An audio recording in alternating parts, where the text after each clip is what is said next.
కామారెడ్డి జిల్లా బీర్పూర్ మండల్ బైరాపూర్ గ్రామంలో మల్లాపూర్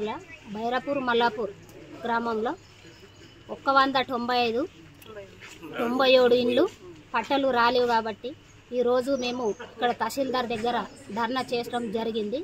మాకు ఎంబడే జిల్లా కలెక్టర్ గారు మాకు ఇళ్ల పట్టలు ఇవ్వాలని మేము కోరుచున్నాం.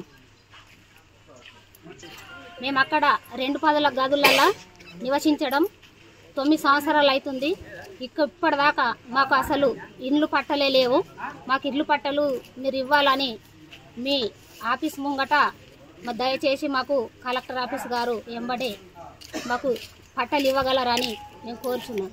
ఈరోజు మేము బీర్పూర్ మండల్ తహసీల్దార్ ఆఫీస్కి రావడం జరిగింది.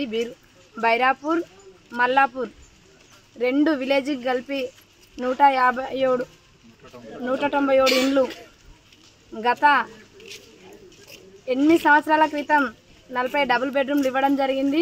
ఇప్పటి వరకు 197 ఇండ్లు ఇచ్చారు. కానీ అవిడికి పట్టాలు ఇవ్వకపోవడం వల్ల వాళ్ళు ఎంతో ఆందోళన చెందుతున్నారు. తెలంగాణ రాష్ట్రం శాసనసభాపతి పోచారం శ్రీనివాస్ రెడ్డి గారు ఉన్నప్పుడు డబుల్ బెడ్రూమ్ ఇండ్లు శాంక్షన్ చేయడం జరిగింది. మల్లాపూర్ దురునవల్లి సతీషన్న గారు కట్టి ఇవ్వడం జరిగింది. అందరికీ లబ్ధిదారులకు ఇచ్చేసిండ్రు. కానీ ఇప్పటి వరకు ఇచ్చిండ్రు కానీ వాళ్ళకి పట్టాలు ఇవ్వలేరు. వాళ్ళు ఎంతో బాధతో పట్టాలు ఇవ్వలేరు కాబట్టి ఎవరైనా వచ్చి ఇబ్బందులకు గురి చేస్తారని వాళ్ళు ఆందోళన చెందుతూ బీర్పూర్ మండల్కు వచ్చి ఇక్కడ ధర్నా చేసి ఇక్కడ మేడం గారికి ఫిర్యాదు చేసి ఇవ్వడం జరిగింది. అసలైన తొలి వెలుగు. ఫాలో వాట్సాప్ @తొలి వెలుగు official.